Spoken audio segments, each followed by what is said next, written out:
esta ocasión, en esta ocasión, disculpe doctor, hay un problemitas técnicos y aunque sea aquí lo vamos a darle la presentación. Vamos a presentar el día de hoy, tenemos el honor de contar con nosotros el doctor Miguel Ángel López Hernández. Él es hematólogo pediatra, adscrito al Hospital General de Zona número 2, profesor de curso de especialización en medicina familiar. Y el día de hoy nos toca con el tema perlas diagnósticas en la detección oportuna del cáncer en niños. Bienvenido, doctor. Muchas gracias. Gracias a ustedes. Sí, buenas noches. ¿Me escuchan bien? Buenas noches, sí, doctor. Sí, doctor. Ok, bueno, vamos a iniciar la plática. Como bien comentaron, es perlas diagnósticas en el cáncer infantil. Y pues bueno, vamos a iniciar la plática pues comentando que alrededor de 400,000 casos de cáncer infantil se detectan por año a nivel mundial. Y pues el cáncer infantil ocupa la segunda causa de mortalidad en los pacientes pediátricos. De ahí la importancia de hablar sobre el tema, ¿no? El cáncer en la infancia y adolescencia pues sobrepasa muchas veces a otras causas que nos parecieran más comunes, ¿no? Como los accidentes. Y pues estamos en el mes de concientización sobre el cáncer en la infancia, ¿no? Entonces, pues ese es el motivo por el cual me gusta hablar sobre este tema, ¿no? Bueno, también es importante que sepamos que el cáncer en la infancia pues no es prevenible por ningún método hasta la actualidad, pero sí se pueden mejorar las condiciones pronósticas si se diagnostica a tiempo, ¿no? O sea, la mayor parte de los cánceres en la infancia, en países en desarrollo, pues alcanzan una curación de 80, a veces hasta 90, 95% en países desarrollados. Estoy hablando de Estados Unidos, Europa, ¿no? Mientras que en países en vías de desarrollo, como el nuestro, pues alcanza a veces el 60, 50, hasta el 30% de curación. O sea, la mortalidad es muy alta. Y todo pues derivado de un diagnóstico no oportuno, de un diagnóstico incorrecto, tardío, de las dificultades para adquirir los recursos necesarios para su curación, para el traslado del paciente, muchas veces el abandono del tratamiento, la muerte por toxicidad y las mayores tasas de recidivas, ¿no? Es por ello que vamos a ahondar en estos temas, sobre todo en los datos clínicos o, como dije, las perlas diagnósticas que nos van a orientar sobre cómo detectar el cáncer infantil a tiempo y qué datos nos deben alertar para poder referir oportunamente a los pacientes a un servicio, a un hospital de tercer nivel, sobre todo, o de segundo nivel, que cuente con las especialidades de hematología o oncología respectivamente, para instaurar el manejo terapéutico oportuno y con ello lograr la mejoría pronóstica de este tipo de pacientes. Como vemos en estas tablas, que son obtenidas del registro epidemiológico del cáncer en niños, en donde remarco en color rojo que el grupo etario de 0 a 4 años presentó la mayor tasa de incidencia, mientras que el grupo de adolescentes de 15 a 19 años la menor tasa de incidencia, ¿no? Por lo tanto, tendremos que poner énfasis en que el grupo etario de entre los 4 a los 9 años de edad pues son los grupos en los cuales se presenta más frecuentemente el cáncer en la infancia. Por supuesto, sin dejar de poner atención de que también se presenta hasta los 19 años de edad, pero en menores incidencia. Como vemos en la siguiente tabla, las entidades federativas que tienen mayor mortalidad en niños de 0 a 9 años, pues son las del sureste de la República, ¿no? Y Chiapas está en el segundo lugar, ¿no? Y en adolescentes la mortalidad corresponde al tercer lugar en Chiapas, ¿no? Entonces, pues estamos en realidad en un país en vías de desarrollo en donde, si recordamos la diapositiva anterior, la mortalidad es muy alta, pues derivado principalmente de la pobreza y el diagnóstico tardío y no oportuno. Y por si fuera poco, Chiapas está dentro de la República con los estados con mayor mortalidad derivado de lo mismo, ¿no? Vemos por acá, por ejemplo, en esta tabla obtenida del INEGI del censo de 2021, que el cáncer infantil ocupa el segundo lugar en mortalidad. Es la segunda causa de muerte por debajo de las enfermedades del sistema nervioso.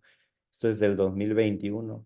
Y en la siguiente gráfica vemos que dentro de todos los tipos de cáncer que se presentan en la infancia y adolescencia, los dos primeros los ocupan los cánceres de tipo hematológico, es decir, las leucemias en primer lugar, en color amarillo lo podemos ver, y los linfomas en color rojo, ¿no? En tercer lugar, los tumores del sistema nervioso central. En algunas bibliografías esto va a variar. Invierten en segundo lugar los tumores del sistema nervioso central y en tercero los linfomas. Pero pues podemos recordar que los tres tipos de cáncer infantil que se presentan con más frecuencia son las leucemias, los linfomas y los tumores del sistema nervioso central, como vemos en la perla diagnóstica del margen inferior derecho de la tabla. Por lo tanto, teniendo en cuenta que estas son las principales neoplasias que se presentan en pediatría, pues vamos a empezar de lleno a hablar sobre esto, sobre las leucemias agudas en pediatría. Vamos a ser breves, o sea, vamos a hablar específicamente de cuáles son los datos clínicos que nos van a orientar sobre cuándo sospechar con alta precisión de una leucemia si contamos con esta pentada diagnóstica. La pentada diagnóstica, como vemos en esta perla inferior, es síndrome anémico, síndrome hemorrágico purpúrico, síndrome febril, síndrome infiltrativo y síndrome constitucional. ¿A qué vamos a llamar a síndrome anémico? Pues a todo lo derivado de la fisiopatología de la anemia. Recordemos que el órgano que más consume oxígeno en el cerebro, en el paciente pediátrico, es el cerebro. Entonces, si tenemos a un paciente irritable, somnoliento, con cefalea, con a veces déficit de atención, pues es por eso, porque le llega poco oxígeno al cerebro. El síndrome anémico se manifiesta en este tipo de patología. La taquicardia, el soplo cardíaco, la irritabilidad, la palidez de tegumentos, también son datos de síndrome anémico. El síndrome purpúrico o hemorrágico, pues es otro dato de síndrome purpúrico, es decir, los pacientes que tienen plaquetas bajas o alteraciones de la hemostasia, pues van a manifestar púrpura. La púrpura es la manifestación en piel de un sangrado, o sea, es lo que llamamos comúnmente como moretones, púrpura seca o petequias. Y púrpura húmeda es cuando nosotros tenemos un sangrado pues a nivel de mucosas, mucosa oral, genital, anal, ¿no? O sangrado de tubo digestivo. El síndrome purpúrico me va a hablar de alteraciones de la hemostasia, muchas veces no solamente de las plaquetas, sino de las proteínas de la coagulación. El síndrome infiltrativo pues se refiere precisamente a, como lo dice la palabra, infiltración, o sea, a la proliferación de células cancerosas en un órgano generalmente medular o extramedular. Es decir, el síndrome infiltrativo puede derivarse de una infiltración a hueso, lo cual nos va a traducir un dolor de huesos en cualquier parte donde haya huesos en el organismo. Y en donde hay huesos, pues desde el cerebro hasta la punta de los pies. Entonces, muchas veces el niño llega a consulta general, a primer contacto por dolor de huesos, ¿no? O sea, me duelen las piernas, me duelen los brazos, me duele la cabeza, me duele el pecho y lo interpretamos como dolor de crecimiento, pero debemos de poner atención aquí. No todo dolor óseo es dolor de crecimiento. Es decir, si el niño manifiesta dolor de huesos, hay que descartar síndrome infiltrativo. Si el niño presenta una adenopatía cervical, una adenopatía inguinal, puede ser síndrome infiltrativo. Si el niño tiene una proptosis, una tosis palpebral, convulsiones, puede ser síndrome infiltrativo. dificultad para respirar, dermatosis, incluso como vamos a ver en el curso de la plática, puede ser infiltración de blastos leucémicos a diferentes órganos. El síndrome febril también es otra parte de la pentada, es decir, por el exceso de blastos que producen citocinas, puede haber fiebre, no necesariamente por infección. Y en otras ocasiones por infección, o sea, al haber neutropenia, los pacientes presentan fiebre. Y por último, el síndrome constitucional, esto es pobre apetito, pérdida de peso, mal estado general, el niño se ve mal, ¿no? Entonces, si nosotros tenemos esta pentada, o sea, estos 5 signos o síndromes, podría tratarse de una leucemia aguda. Aquí vemos en la siguiente diapositiva a dónde puede infiltrar una leucemia, ¿no? En el cuadro superior que estoy señalando vemos una adenomegalia, ¿no? Muy grande, eso es síndrome infiltrativo. Aquí vemos una dermatosis en cuero cabelludo, también síndrome infiltrativo a cuero cabelludo. En este paciente vemos hepatoesplenomegalia, ¿no? Eso es infiltración a hígado y vaso. En la radiografía vemos una masa mediastinal, o sea, los ganglios del mediastino están infiltrados. Aquí vemos una leucemia cutánea, o sea, el paciente tiene dermatosis en cráneo y en cuero cabelludo, pero por infiltración. En este vemos una tosis palpebral y una infiltración a globo ocular por también infiltración leucémica. En este paciente una hemiparesia por infiltración y en este paciente una leucemia cutánea, ¿no? Entonces recuerde que la leucemia infiltra cualquier órgano del cuerpo, ¿no? Puede ser desde piel hasta médula ósea, ¿no? ¿Cómo vamos a diagnosticar o a sospechar de leucemia linfoblástica aguda? Ustedes saben que los dos principales grupos de leucemia son la linfoblástica aguda y la mieloide aguda, ¿no? Por supuesto, la historia clínica detallada, ¿no? Cuando empezó, por supuesto, si tiene menos de 6 semanas, pues aguda. ¿Cómo empezó? ¿Cuál es la pentada diagnóstica? ¿Qué antecedentes heredofamiliares tienen en relación a leucemia o otro tipo de cáncer? ¿A qué agentes se ha expuesto? Si a radiación, a pesticidas, a herbicidas, ha tenido infecciones recientes, ¿de qué tipo? ¿Recibió quimioterapia por algún otro tumor previamente? ¿Hay endogamia en los familiares? ¿Hay algún síndrome en el paciente? ¿O alguna inmunosupresión primaria o secundaria que lo predisponga? Pues entonces estamos haciendo una historia clínica adecuada.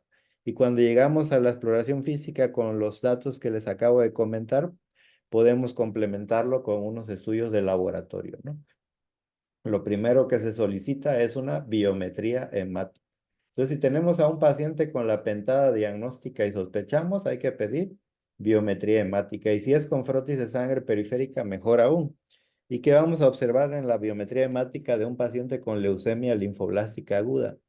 Pues principalmente citopenias, ¿no? Anemia, trombocitopenia, y los leucocitos generalmente van a estar hacia la alta. O sea, va a haber leucocitosis o gran leucocitosis. Pero en en el diferencial de la biometría vamos a ver que predominan los linfocitos.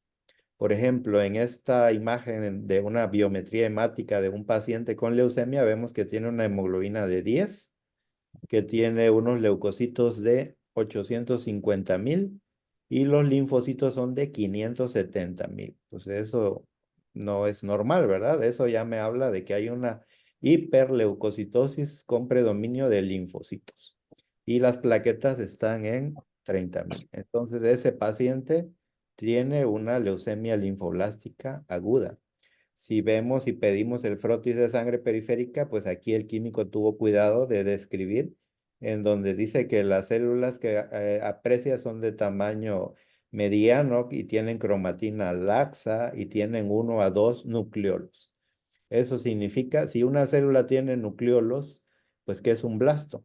Y cuando alguien más reporte blastos en el frotis de sangre periférica, es que está muy seguro de que son blastos. Y esa es la imagen típica de un blasto, ¿no?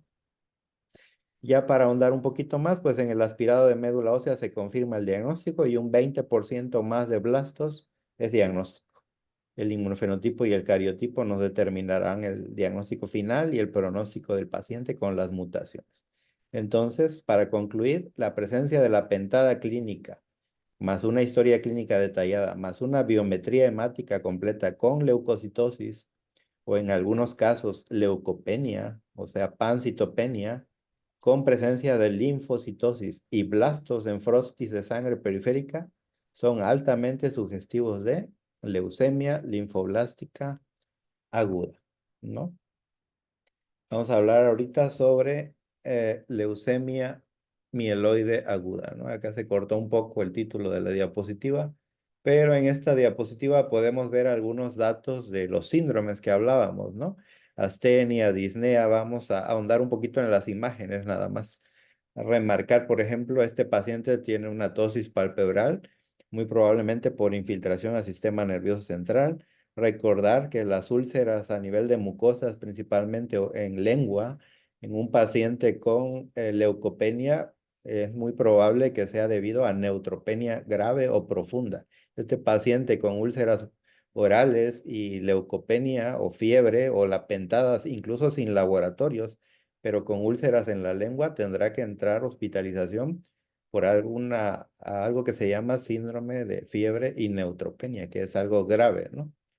No olviden de revisar las encías en un paciente que presente, por ejemplo, hepatosplenomegalia y fiebre y anemia por clínica, revisar las encías. Si las encías están inflamadas, es muy probable que se trate de una leucemia mieloide aguda de estirpe monoblástica, lo que llamamos M4 o M5. Si tiene dificultad para respirar, dolor torácico, soliciten una radiografía de tórax. Si observan el mediastino ensanchado, pues también eso es infiltración mediastinal. Principalmente se ven las linfoblásticas de células T. Si ven, por ejemplo, una dermatosis que no remite y tiene citopenias o hepatoespleno, pues no piensen en otra cosa más que infiltración a piel por leucemia. En esta tabla pues se ven los datos más típicos de una infiltración testicular. Si un paciente tiene hepatosplenomegalia, no se olviden de revisar testículos. Testículo agrandado, un testículo doloroso con cambios de coloración, pues me hablará de infiltración testicular. Y esta es la imagen que habíamos visto, ¿no? De infiltración a piel por leucemia cutánea. La conclusión es no olvide solicitar radiografías, estudios de extensión, ultrasonido y revisar órganos y sistemas de manera detallada, reflejos oculares, pares craneales, mucosas, genitales, encías, ¿no? En búsqueda de infiltración. Recordemos la clasificación de la FAP, que es la clasificación que nos orienta hacia cuántos tipos de leucemia tenemos. Es una clasificación morfológica útil para los hematólogos, pero algunas comparten características clínicas útiles para médicos de primer contacto, ¿no? Entonces, la clasificación aceptada, pues, es de fenotipos M0, 1, 2, 3, 4, hasta el 7. Y recordar también que este tipo de leucemias muchas veces se encuentran asociadas a síndromes. Entonces, si nosotros vemos a un paciente con fenotipo sindromático y este paciente tiene la pentada, pues es muy altamente probable que presente una leucemia. Y los síndromes más asociados a leucemia son el síndrome de Down, que se asocia principalmente a leucemia mieloide aguda M7 y generalmente también a linfoblástica.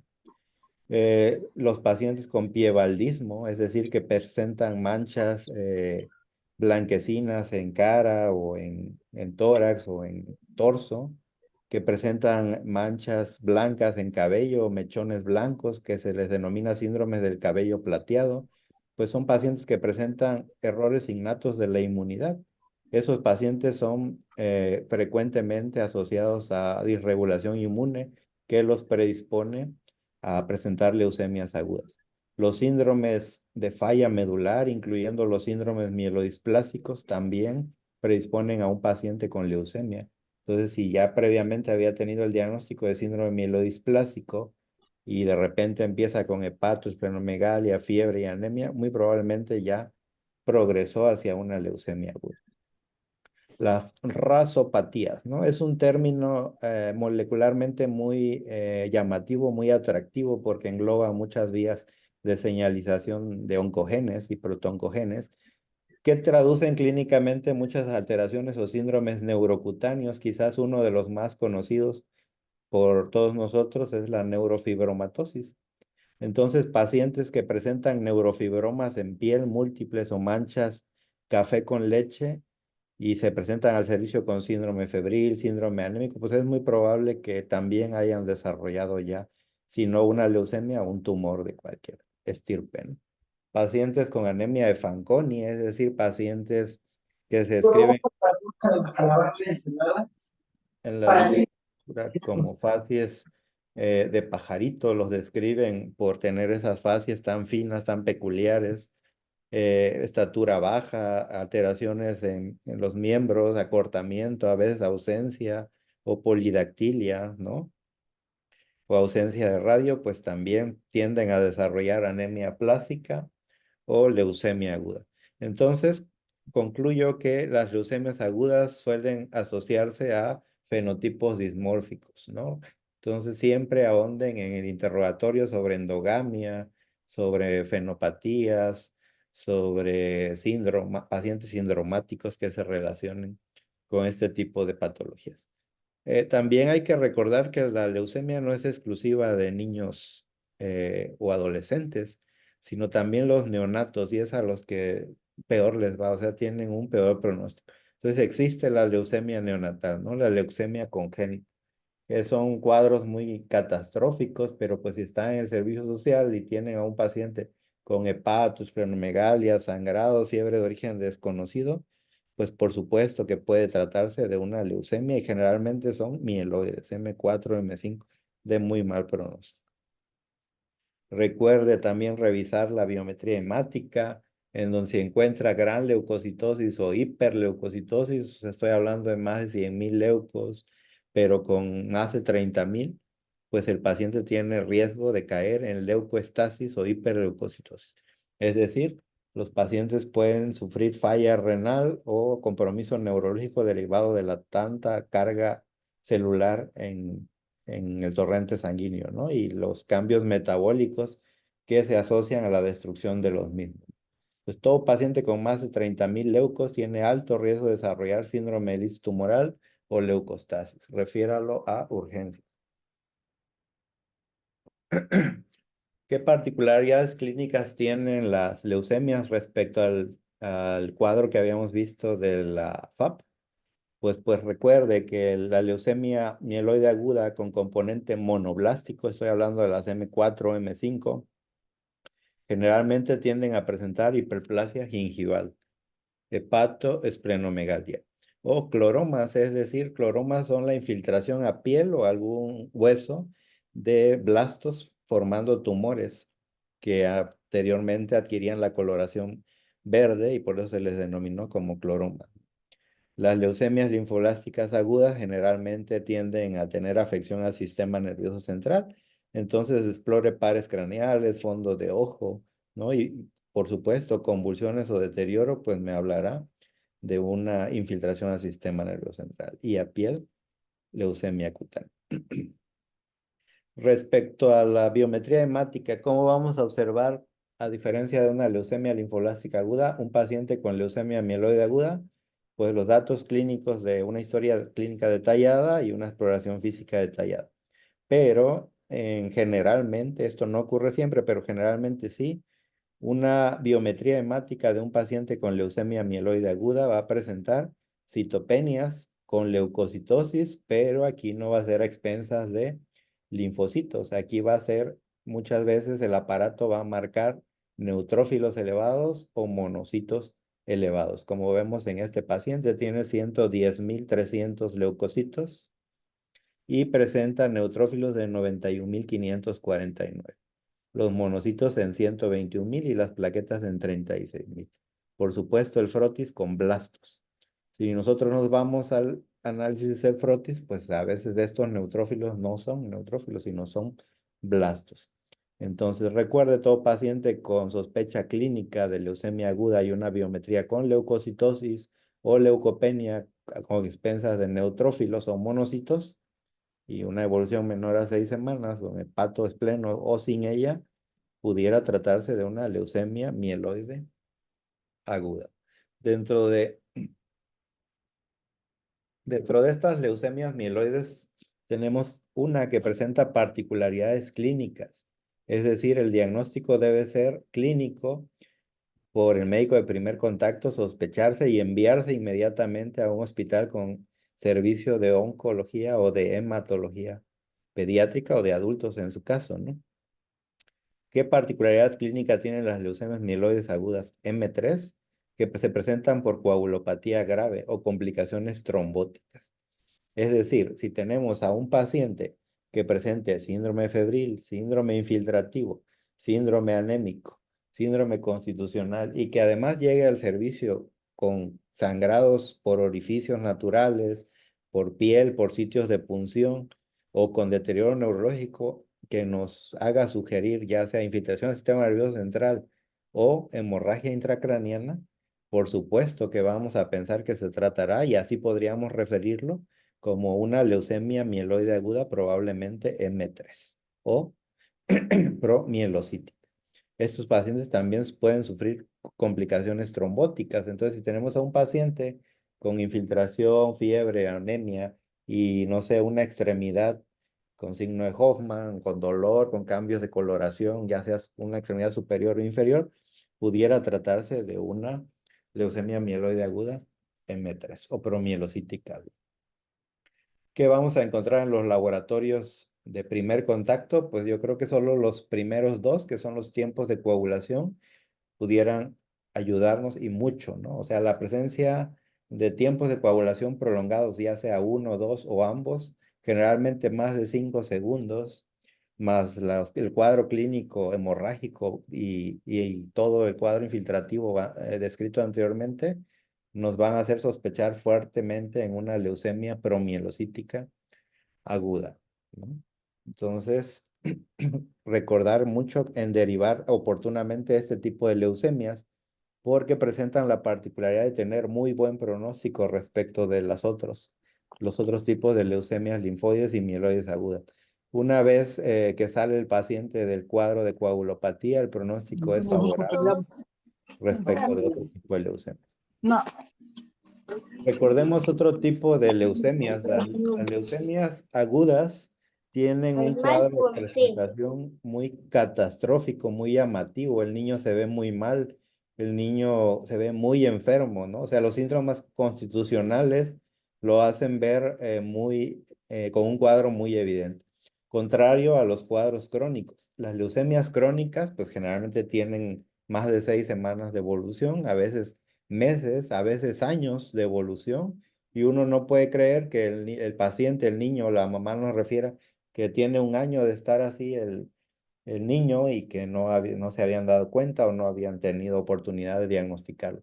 Y pues es que así se describen en la literatura. Las leucemias crónicas generalmente son indolentes. En algunas ocasiones el paciente llega por que se siente mal porque tiene un dolor de cabeza, porque le duele el abdomen, porque después de comer se siente muy lleno y dice que le molesta del lado izquierdo del abdomen y han estado siendo vistos por colitis, por gastritis, pero nadie les ha revisado el vaso. Y este tipo de pacientes presentan la particularidad de que tienen un gran vaso, ¿no? O sea, una esplenomegalia muy marcada. Y como ya tienen mucho tiempo de evolución, generalmente la esplenomegalia es masiva, o sea, llega hasta cresta ilíaca. Entonces, a este tipo de pacientes nunca nadie les ha revisado el vaso, nunca les han tomado una biometría hemática. Y cuando les toman la biometría, pues se dan cuenta que tiene 200.000, 300.000 leucos y no lo pueden creer por el tiempo de evolución, ¿no? Y la repiten y pues, ¿no? Se dan cuenta que sí. Pero este tipo de pacientes presentan la particularidad en sus biometrías hemáticas que la leucocitosis pues es a expensas no de linfocitos como en las linfoblásticas agudas, no solamente de monocitos como en o neutrófilos como en las mieloides agudas, sino que presentan una diferenciación madura. Generalmente no tienen blastos en el frotis de sangre periférica, sino presentan neutrofilia, basofilia, eosinofilia y monocitosis, ¿no? Y las plaquetas, contrario a las previas que iban a estar bajas, van a estar hacia la alta, o sea, van a presentar trombocitosis. Entonces, en un paciente con ya sea hepato o esplenomegalia sola, por clínica o por estudios de radiología, con esplenomegalia, con hepatomegalia, con palidez, pero con una biometría hemática, con leucocitosis a expensas de neutrófilos, monocitos eosinófilos, sospecharemos en una leucemia mieloide crónica o también llamada granulocítica crónica, ¿no? Algunos otros datos de orientación pues van a ser los hallazgos de ausencia de blastos en el frotis de sangre periférica, siempre y cuando, ahorita vamos a ver, de acuerdo a la progresión de la enfermedad. Entonces, el pronóstico de estos pacientes, al igual que en las tipo mieloides agudas M3, es muy favorable. Actualmente existen muchos medicamentos orales que mejoran el pronóstico de los pacientes siempre y cuando no progresen. O sea, mientras una leucemia mieloide crónica se mantenga en la fase crónica, el pronóstico de estos pacientes es muy favorable, pero si progresan a una fase acelerada o blástica, pues el pronóstico se ensombrece. Es decir, con el diagnóstico oportuno, nosotros nos vamos a evitar que el paciente progrese a la fase acelerada de la leucemia mieloide crónica o la peor, que es una crisis blástica. Es decir, que la leucemia mieloide crónica se transforme prácticamente en una Este leucemia aguda. cabrón Y ahora tendríamos que tratar me dos hizo llegar temprano todos los días. Me hizo estudiar. una leucemia aguda y una leucemia crónica. Entonces recuerde que si tenemos a un paciente con hepato, esplenomegalia, con una leucocitosis inicial, no sé, nos dice el familiar que el paciente tiene un año de estar mal así, pero ahora viene con blastos, muy probablemente ese paciente, como no fue atendido oportunamente, ya sea una progresión de una leucemia mieloide crónica a fase blástica. Entonces se refiere oportunamente a los pacientes, ¿no? O sea, si tiene dolor abdominal, revise vaso intencionadamente, revise hígado, revise encías, revise ganglios, revise palidez, revise pares craneales, ¿no? Pida un mínimo una biometría hemática, pida el frotis de sangre periférica, pida un ultrasonido, pida una radiografía, ¿no? No se quede con la idea de que es dolor óseo, que es una colitis, que es una gastritis. Puede no ser una leucemia, puede ser otro tipo de tumor, ¿no? Pero ahonde en paraclínicos también que lo auxilian, ¿no? No sé si muchos recuerdan a esta película, ¿no? Mad Max, en donde había unos personajes se desarrollaba en un paisaje posapocalíptico en donde estaban expuestos a radiaciones y a derivados del benceno, ¿no? Peleaban por gasolina y había muchos cambios que propiciaban el desarrollo de tumores y de síndromes dismórficos, incluso en los actores que debutaban en esa película, ¿no? Y había unos personajes que tenían unos ganglios en el cuello, ¿no? Entonces, este tipo de pacientes con linfoma no Hodgkin, hablando ya de otro tipo de neoplasia, pues van a presentar ese dato clínico principalmente, ¿no? Ganglios cervicales. Es el principal dato clínico que nos debe orientar hacia la presencia de un linfoma, ¿no? La presencia de tumoraciones o ganglios cervicales en un paciente pediátrico nos debe hacer sospechar de que algo está ocurriendo, ¿no? A veces no es algo maligno, pero sí algo está ocurriendo, ¿no? Entonces recuerde revisar cuello, axilas, ingles, ¿no? O sitios de pliegues, es decir, todo sitio en donde haya anatómicamente ganglios debe ser explorado cuando un paciente acude al servicio de primer contacto, no sé, por la presencia de fiebre, por la presencia de anemia, por la presencia de dolor de huesos, o porque la madre nos refiere que el paciente tiene bolitas en el cuerpo que le están creciendo, ¿no?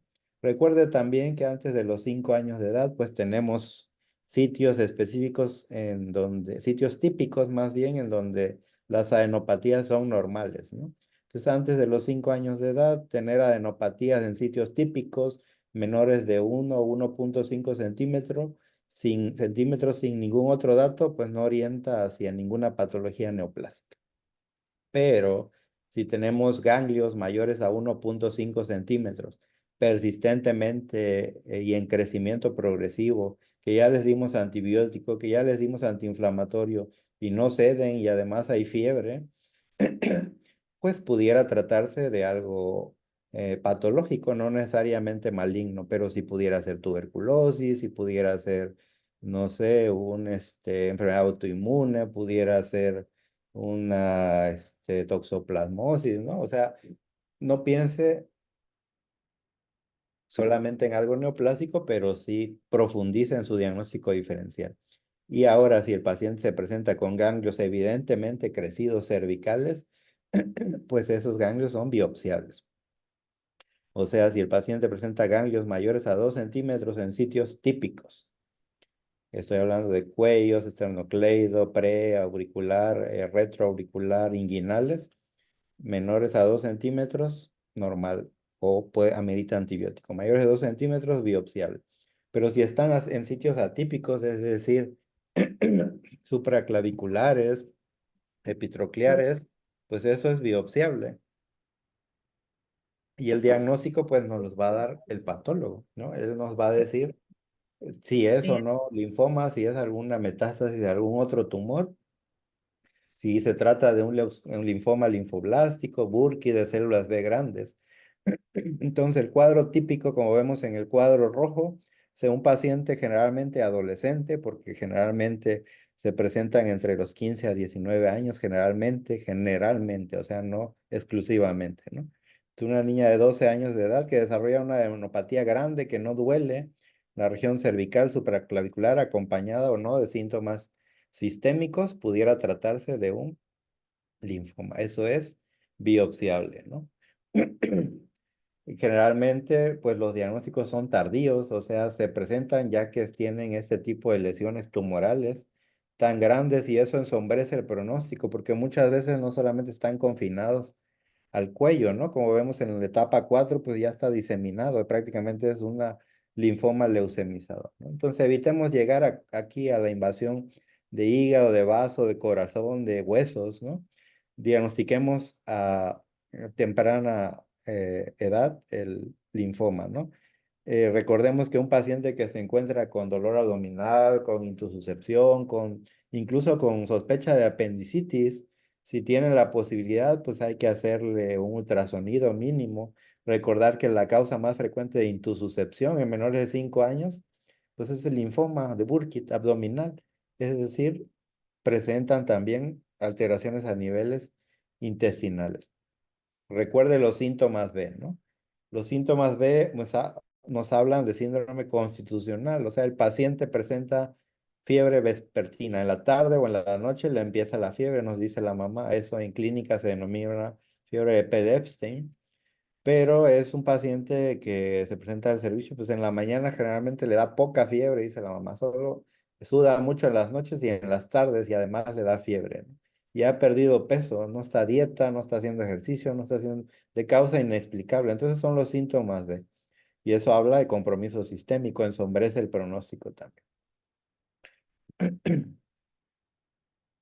Veamos en esta diapositiva algo grave, ¿no? Les puse un adulto en este cuadro para que ustedes vean el cuadro, sí, el cuadro tan brusco, tan agresivo de presentación de un síndrome de vena cava superior o de mediastino superior. ¿Qué ocurre aquí? Bueno, esta es la infiltración a mediastino y se obstruye la circulación de la vena cava superior y pues da colaterales. Recordemos el signo de la cabeza de Medusa, pues similar se ve en tórax, pero aquí vemos la imagen de un niño, ¿no? Quizás no es tan marcado como en el adulto, pero también se presenta. Y el paciente se presenta al servicio de primer contacto, de urgencias, o con ustedes, incluso en consulta, con dificultad para respirar, el cuello abotagado, hinchado, hay tos, hay hinchazón en los brazos, le duele el pecho, está a veces amoratado en los labios, o tiene alteraciones neurológicas por falta de retorno venoso a nivel cerebral, ¿no? Y eso se llama síndrome de mediastino superior, ¿no? Se presenta hasta 26% en los pacientes. En otros casos, pues hay involucro de pares craneales, o sea, hemiparesias, parestesias, incluso tos palpebral, protusión o proptosis de globo ocular, ¿no? Entonces recuerde que ante la presencia de todos estos datos pudiera tratarse de un linfoma si además presenta una masa tumoral cervical, inguinal o axilar, ¿no? De más de 2 centímetros. Recordar que las células cancerosas del linfoma infiltran a cualquier parte del cuerpo. Entonces, si tenemos a un paciente con una dermatosis y decimos es dermatitis atópica o es un líquen o no sé, es una dermatitis por contacto, pero el paciente no mejora, ¿no? O es alérgico y el paciente no mejora, ya le dieron tratamiento dermatológico y no mejora, o muchas de las veces incluso ya fue al dermatólogo y no mejora, pues consideren ustedes también enviarlo o biopsiarlo. Digo, bueno, es tal vez para algunos es poco viable biopsiarlo, pero incluso yo he biopsiado pacientes con infiltración cutánea, lo he enviado al patólogo y me han dado el diagnóstico de linfoma cutáneo, ¿no? Entonces, si no pueden ustedes biopsiarlo, pues consideren enviarlo con un dermatólogo que biopsie la lesión, ¿no? Intencionadamente para biopsia o referirlo oportunamente a un hospital con servicio de hemato-oncología o dermatología con esa intención de biopsia cutánea por refractariedad. Si no pudiera tratarse de un linfoma cutáneo, pudiera tratarse de otra patología, ya sea neoplásica o no. Pero consideren la biopsia, ¿no? Considerar este tipo de pacientes, ¿no? El linfoma de Burkitt y el linfoblástico generalmente infiltran al sistema nervioso central, a abdomen, a riñón, a hígado, a gónadas, o sea, cualquier parte del abdomen. Considera entonces si un paciente tiene dolor abdominal, incluso si tiene una masa palpable, si está estreñido todo el tiempo, si tiene síntomas gastrointestinales, considere un ultrasonido mínimo, ¿no? Si tiene alteraciones neurológicas, no se diga más, que se vaya al servicio de urgencias, ¿no? Recordar que los linfomas abdominales a veces se manifiestan así, como apendicitis, como dolores abdominales recurrentes, como estreñimientos, pero nunca se les ha hecho un ultrasonido. Y el ultrasonido a veces nos dice que hay la presencia de una masa tumoral en abdomen, ¿no? Entonces, considere una historia clínica detallada, su exploración física, pero también la biopsia o la referencia a un hospital en donde se pueda realizar la biopsia. He tenido pacientes que incluso llegan con ya la biopsia, pero es una biopsia incisional, con aguja fina.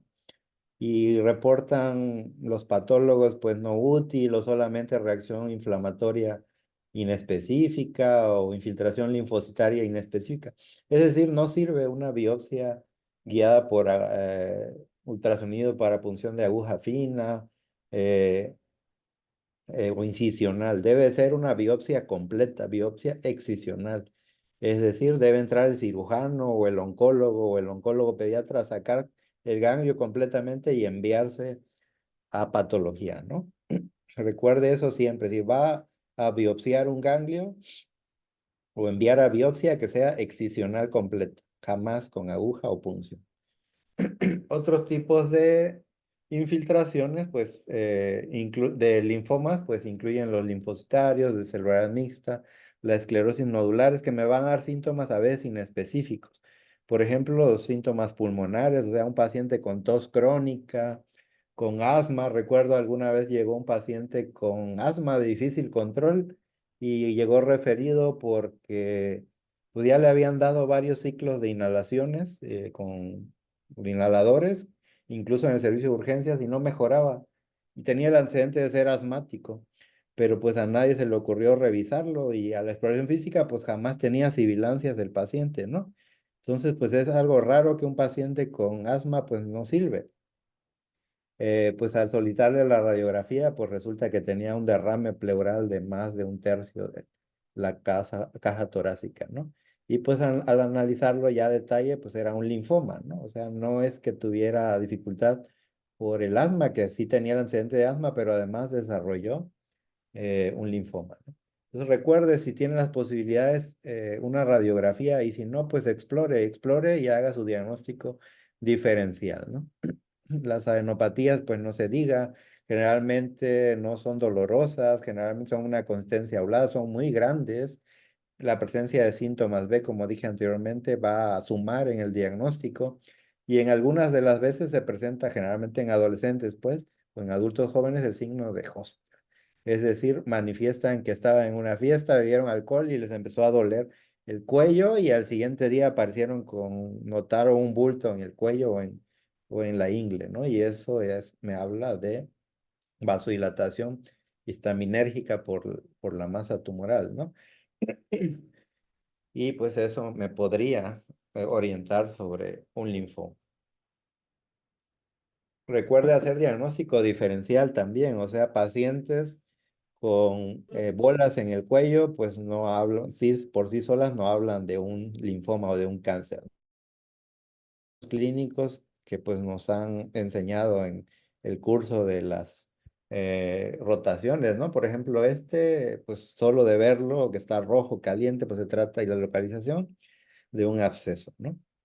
Pues también por la localización anatómica, un niño, pues es un quiste tirogloso, ¿no? Por los síntomas podrían ayudar y la localización anatómica, pues es un bocio, ¿no? Y por la consistencia, la forma, ¿no? Y el color, pues un hemangioma, ¿no? Entonces, no toda masa tumoral en pediatría es de etiología neoplásica, ¿no?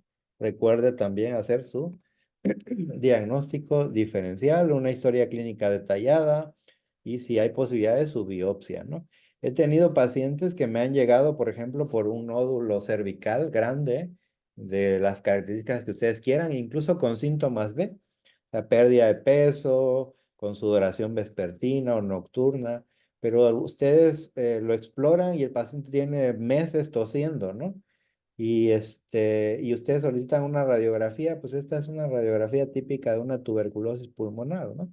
Entonces, a veces las tuberculosis, pues también se manifiestan en ganglios, ¿no? Son las tuberculosis ganglionares. Entonces, si tiene un paciente síntomas respiratorios y un ganglio, pudiera tratarse una tuberculosis ganglionar, ¿no? Por supuesto, también debemos de enviarlo al hospital porque este paciente amerita también incluso biopsia, o sea, pudiera tratarse de un linfoma en conjunto con una tuberculosis, también se infectan, ¿no?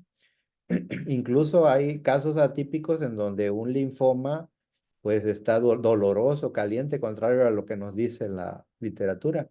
Este tipo de linfomas pues están sobreinfectados con algún otro agente bacteriano, ¿no? Y también es un linfoma, o sea, el diagnóstico nos lo daría la biopsia. Entonces, la presencia de una masa tumoral y con una biometría hemática, a veces con linfopenia, o sea, linfocitos bajos, reactantes de fase aguda, BCG, DHL, podría tratar o hablarnos de una neoplasia.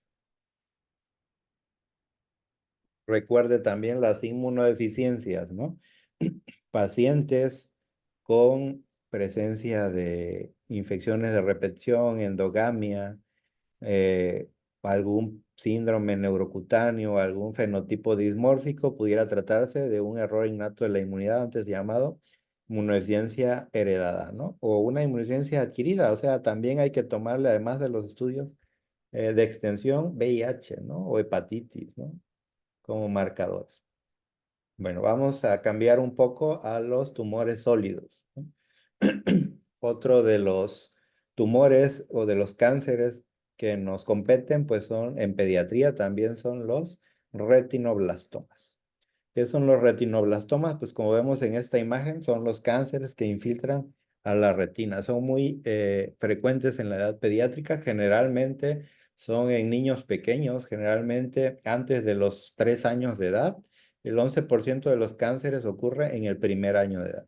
Entonces, en un paciente que tiene 3 años de edad, pero oscila entre los 0 a 6 años y que presenta al reflejo luminoso leucocoria, ¿no? Como vemos en esta imagen, o reflejo luminoso blanco, que muchas de las veces nos lo refiere un familiar, ni siquiera el médico. O sea, llega a consulta porque le tomaron una fotografía con flash, por ejemplo, y les llamó la atención a los familiares que en uno de los ojos sale sin reflejo y el otro se ve blanco, y que investigaron en internet y vieron que eso se asocia a cáncer y por eso llegan a consulta, ¿no?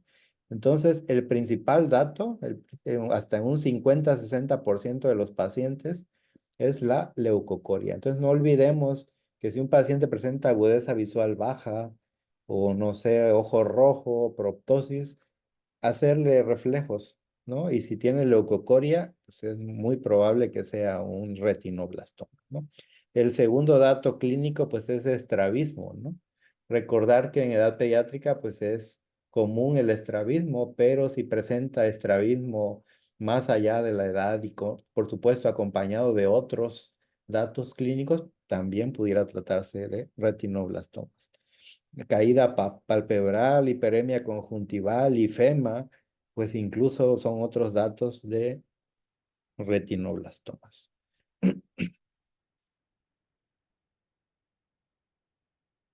Bueno, entonces ahora vamos a hablar de los tumores de células germinales. ¿Qué son los tumores de células germinales?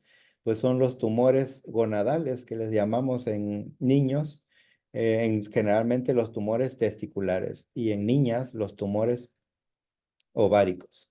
Estos tipos de tumores, pues, son evidentemente clínicos, ¿no? O el paciente nos va a llegar al servicio de primer contacto o de consulta porque tiene, si es varón, un testículo inflamado, le duele, tiene cambios de coloración y, y pues ha notado que ha empezado a crecer, ¿no?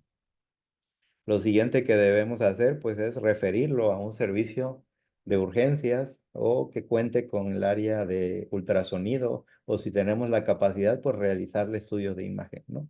Un ultrasonido. Ahora, si tenemos la capacidad de realizar alfa-fetoproteínas o gonadotropina coriónica, pues realizárselo, pero enviarlo mejor al servicio correspondiente y en lo que están los resultados, pues ya que lleguen para confirmar o no el diagnóstico, ¿no? Recordar también que hay que referir a cirugía pediátrica a tiempo a los pacientes que presenten criptorquidia, porque pues es un factor que eh, hace más proclive al paciente a desencadenar un tumor de este tipo. Recordar también que algunos síndromes que presentan hipogonadismo, como el síndrome de Klinefelter, pues pudiera detonar o desarrollar a la posterior un tumor testicular. En las mujeres, pues lo mismo, una pubertad precoz, ¿no? Aquella niña que presenta vello púbico, olor a adulto, acné, o el primer periodo menstrual que se presenta en edades tempranas, pues nos pudiera hablar de una pubertad precoz. Una pubertad precoz con un dolor abdominal, con hinchazón del abdomen, datos de opresión, plenitud postpandrial en abdomen bajo, en pelvis, a veces retención o síntomas urinarios, pues también dentro de todo el diagnóstico diferencial estamos obligados a descartar un tumor ovárico. Entonces solicita estudios de extensión también, solicita ultrasonido principalmente. El ultrasonido considero una herramienta valiosísima en esta época que debería estar a pie de cama de todos los médicos de primer contacto, pues nos ayuda al lado del paciente en resolver muchos diagnósticos diferenciales. Si tiene posibilidades, pues también alfa-fetoproteína, gonatrofina coriónica humana y algunos otros estudios como DHL, antígeno carcinogénico 125, biometría o reactantes de fase aguda como ferritina, ¿no? Lo cual va a incrementar la especificidad del diagnóstico. Otro tipo de tumores también sólidos son los tumores óseos. Este tipo de patologías pues es muy clínica. O sea, si el paciente se presenta al servicio con dolor de huesos, con claudicación, con inflamación de una pierna, de un brazo, dolor, pues lo mínimo que va a hacer usted es revisar la simetría de ambos, ¿no? Comparativamente por clínica. Una pierna está más hinchada que otra, le duele, está más caliente, o a la digitopresión está dolorosa, o el brazo, o como en este caso observa una masa que protruye, pues es muy probable que dentro del diagnóstico diferencial usted tenga que descartar un tumor óseo. Si usted solicita radiografías, por supuesto, puede observar lesiones líticas o fracturas patológicas, ¿no?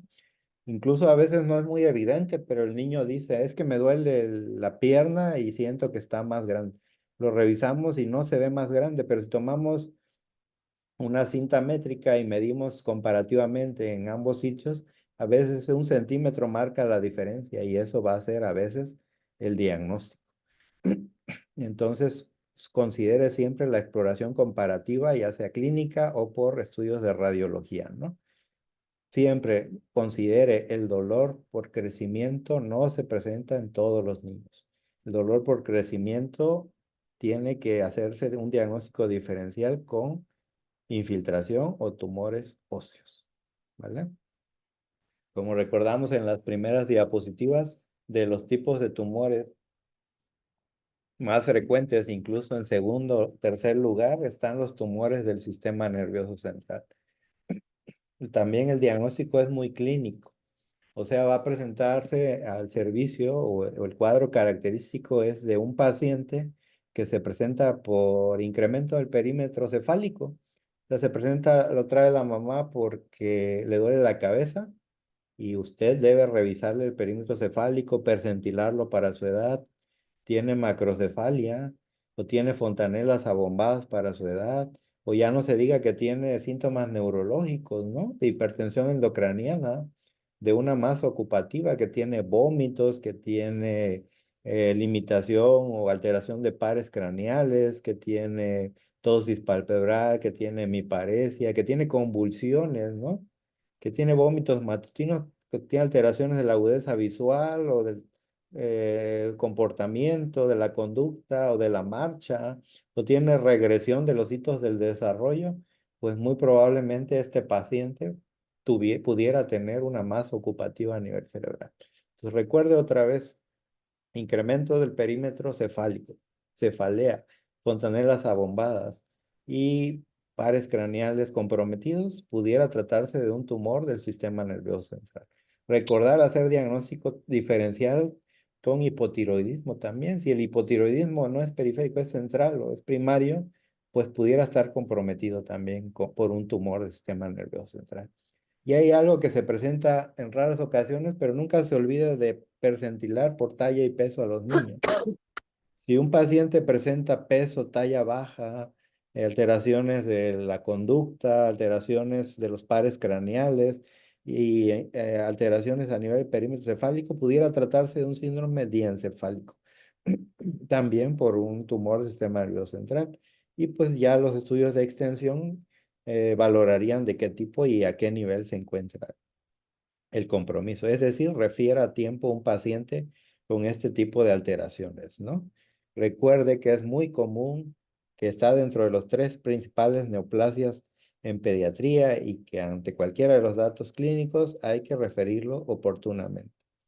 Paciente pediátrico que ya llegó por dolor de cabeza una vez y que ya vimos que no es somatización, que no es ansiedad, que no es depresión, que está recurriendo con cefalea, ¿no? Que es matutina, que se presenta además de vómitos. A veces decimos, es que es un adolescente y está somatizando. No, revisemos pares craneales, revisemos agudeza visual, revisemos la marcha, el equilibrio, detalladamente los pares craneales, ver o no si se encuentran signos de compromiso de los mismos, alteraciones de la agudeza visual, alteraciones de la visión, parálisis de nervios oculares, lo cual pudiera diagnosticarnos el síndrome de Parinov, ¿no? La mirada en sol poniente, es decir, tiene fija la mirada hacia abajo, tiene estrabismo, ¿no? Esto nos pudiera hablar de que hay compromiso a nivel sistema nervioso central. 60% de los tumores se localizan en la fosa posterior, el tallo cerebral y el cerebelo. Por supuesto, recordemos que el cerebelo regula el equilibrio. Entonces, si hay compromisos del equilibrio, ataxia, vómitos, pudiera tratarse de un tumor del sistema nervioso central a ese nivel, ¿no? Pero recordar que no toda cefalea es un tumor del sistema nervioso central. O sea, no paciente con cefalea crónica o sin hacer diagnóstico diferencial, incluso por jaqueca, se va a enviar para que el oncólogo haga el diagnóstico, ¿no? Sino ustedes tienen la obligación de hacer diagnóstico diferencial, siempre y cuando no haya compromiso grave, ¿no? O sea, menos de 1% de la cefalea sin otra alteración tiene posibilidad diagnóstica neoplásica. Otros tumores del sistema nervioso, pues incluye los tumores espinales. Este tipo de tumores también son frecuentes en pediatría, ¿no? Y se relacionan también por datos clínicos como dolor, alteraciones de la marcha, espasmos musculares espinales, flacidez, parestesia, reflejos disminuidos en brazos, en piernas, trastornos neurosensitivos o signos patológicos como el Babinski, que no debiera estar, ¿no? En menor intensidad, alteraciones de los esfínteres anales o urinarios y nistagmo, ¿no? Entonces, datos clínicos que nos orienten a tumores espinales, por supuesto, si vemos una masa protruyente a nivel del trayecto de la médula, en cualquier nivel, si vemos alteraciones sensoriales a nivel periférico de la marcha, o como describí anteriormente, considere desde estudios de extensión, desde una radiografía simple, en donde pudiera haber alteraciones o compresiones de cuerpos vertebrales, lesiones líticas, o estudios más específicos en un segundo o tercer nivel para la determinación, si no fueron posibles por radiografía simple. Esta tabla no se ve, no se alcanza a ver, pero solamente quise hacerlo como referencia. La bibliografía, si gustan, se las dejo acá. Es muy buena porque marca más bien cuándo referir oportunamente, de acuerdo a los síntomas, a un servicio de hematología o de oncología ante la presencia de los datos clínicos. Ya casi para concluir la plática, para que no se aburran, pues vamos a hablar un poquito de los síndromes que se asocian a enfermedades neoplásicas.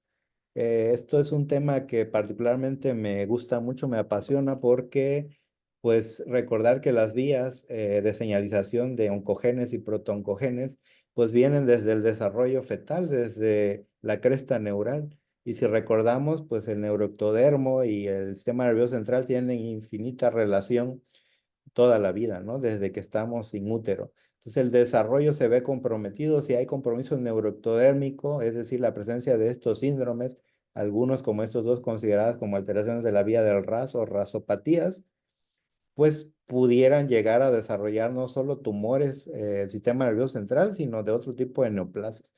Si tiene usted a un paciente con neurofibromas, con manchas café con leches, con lesiones blanquecinas en piel que no mejoran, con síndromes neurocutáneos como el síndrome de Gorlin, con melanosis, como esta mancha en vino de Oporto, en el Stor-Schweber. Revisemos conjuntivas, no es síndrome de ojo rojo, sino arañas vasculares permanentes en visita tras visita en niños, en mucosas con arañas vasculares. Pudiera tratarse de ataxia telangiectasia. Si el paciente tiene fenotipo dismórfico raro, Nuna, Leopard, Costello, cardiocutáneo, pues por supuesto el paciente tiene alta probabilidad de desarrollar neoplasias. Ante síntomas sugestivos de dolor abdominal, de una masa, compromiso neurológico, considere la posibilidad, si tiene un síndrome, el desarrollo de una neoplasia. Los síndromes neurocutáneos por sí solos pueden afectar al sistema nervioso central u otro tipo de tumores, ¿no? La presencia de poliposis intestinal, alteraciones retinianas, síntomas neurológicos, pues nos pudieran orientar sobre a síndromes fenotípicos en relación a neoplasias. Entonces, indague sobre endogamia en el paciente, comunidades pequeñas en donde pudo haber habido endogamia, apellidos similares, apellidos raros y similares en una familia sin que lo sepa. Ustedes como médicos familiares creo que saben muy bien hacer ese interrogatorio. Pacientes que han tenido hermanos con algún síndrome, con algún tumor, con algún cáncer, con alguna enfermedad autoinmune, con una inmunodeficiencia, pues consideren la posibilidad del desarrollo de una neoplasia. Recordar también que el tumor de Wilms es común en pacientes pediátricos, entonces pacientes que tienen alteraciones renales, antecedentes de visitas a urología, nefrología, que tienen criptorquidia y que además presentan alteraciones urinarias, hematuria, infecciones urinarias de repetición, pérdida ponderal. Hay una masa tumoral palpable, revisen, no solo el vaso puede ser palpable, sino cuando el tumor es muy grande puede palparse, pues consideren que se trata de un tumor de Wilms. Y considerar otros fenotipos también dismórficos sindromáticos que se asocian a tumor de Wilms, como el síndrome de Vickui-Wiedemann, el de Wager, el de Drash, el Perman. En conclusión, sí, revise detalladamente glóbulos oculares, piel, déle la vuelta al niño, desnúdelo, vea la mancha mongólica extensa, manchas rojas, colores de cabello, incluso las uñas, ¿no? O las palmas, las plantas, el desarrollo puberal, desarrollo pondoestatural, el perímetro cefálico. Y recuerde que los síndromes se asocian en muchas ocasiones no solo a cáncer, sino a enfermedades autoinmunes, a enfermedades raras. Estamos en el mes de las enfermedades raras y por supuesto tenemos que incluir al cáncer, ¿no? Que es la enfermedad que nos está costando mucho la vida de muchísimos niños que pueden ser salvados a tiempo por ustedes que están en primer contacto. Bueno, con esto concluyo mi plática y quedo abierto a cualquier pregunta. Esos son mis datos de contacto por si están interesados, ¿no? Muchas gracias, doctor. Buenas noches. Buenas noches. Excelente ponencia. Gracias. Tenemos algunas preguntas. A ver, le hago las primeras.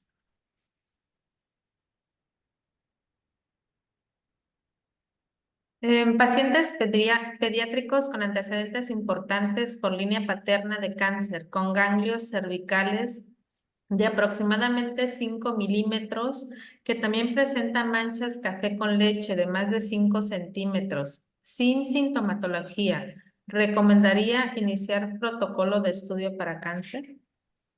No, no en todos. O sea, sí tiene manchas café con leche, tiene antecedentes familiares, pero las eh, lesiones, me dijo, de 5 milímetros. 5 milímetros, así es. Están muy pequeñas, ¿no? Ese paciente amerita seguimiento. O sea, las manchas de café con leches, los neurofibromas, pues si bien nos pueden hablar de neurofibromatosis y además hay antecedentes familiares, amerita seguimiento, no de un mes, sino de varios años, incluso porque, pues como vimos, las neurofibromatosis están incluidas dentro de las rasopatías, o sea, alteraciones de la vía del RAS que no solamente incluye el cáncer, sino enfermedades autoinmunes. O sea, he tenido pacientes con lupus, que desarrollan anemia hemolítica autoinmune, TIP, y tienen neurofibromatosis o a veces enfermedades sin diagnóstico, pero con neurofibromatosis. Entonces, no solamente está asociada a cáncer, sino a otro tipo de patologías y las lesiones tumorales son muy pequeñas, son de 5 milímetros. Quizás pudiera, incluso las rasopatías incluyen inmunocompromiso, o sea, pudiera ser otro tipo de infección por el tamaño de los ganglios muy pequeños. Pero no protocolo para cáncer, pero por supuesto, lo dejo a criterio del clínico a que revise hígado, vaso o otros datos clínicos de otro tipo de cáncer, ¿no? Que hay muchos. Gracias. Aparte de felicitarlo, también tienen otras preguntas. ¿Deberíamos hacer búsqueda intencionada de cáncer a un niño? Si en edad, sí, y a qué edad, y con qué. Búsqueda intencionada de cáncer a todos los niños, no intencionada, o sea, no estar tomando estudios de laboratorio ni estudios paraclínicos, pues, para buscar, no hay una prueba que nos haga detectar prematuramente el cáncer, ¿no? O sea, antes de que presente datos clínicos. Lo único que podemos hacer es antecedentes heredofamiliares, ¿no? Antecedentes de exposición a pesticidas, herbicidas, radiaciones, inmunocompromiso, revisar los fenotipos sindromáticos en la familia, en el paciente, malformaciones o fenotipos raros, y si presenta en su momento dolor óseo, una masa tumoral, alteraciones dermatológicas, alteraciones visuales, ¿no? Entonces, partir de ahí para estudiarlo, pero no estar tomando rutinariamente estudios para buscar intencionadamente cáncer. Ok, gracias. Si hay en la familia un hermano con cáncer, ¿en qué momento hacer un tamiz en busca de cáncer a otros hermanos? Generalmente si es hermano gemelo, ¿no? Si es en otra línea, pues no se recomienda, ¿no? Si no tiene datos clínicos. Ah, perfecto. Pues son todas las preguntas que tenemos hasta este momento, doctor, agradeciéndole por varios de los compañeros que están como asistentes su ponencia y además felicitarlo. Gracias por la invitación y queda abierta la invitación también para el curso de hematología básica, personal de primer contacto. Es gratuito y los que estén interesados, pues ahí tienen el contacto. Muchas gracias y buenas noches. Gracias. Doctor, el Colegio de Especialistas en Medicina Familiar del Estado de Chiapas le agradece infinitamente su participación y en representación de la presidenta, que es la doctora América Fabiola Benítez Rendón, que por problemas técnicos no pudo estar presente, le agradecemos su valiosa e importantísima ponencia, doctora, a nivel de primer contacto para nosotros los médicos familiares, pues es muy, muy importante lo que usted nos ha dado, como dice usted, las perlas de diagnóstico en esta patología que tan común en nuestro estado de Chiapas, doctor. Le agradecemos y le enviarán su constancia por lo mismo, por correo, doctor. Le agradecemos y buenas noches. Muchas Y gracias. gracias a todos los asistentes.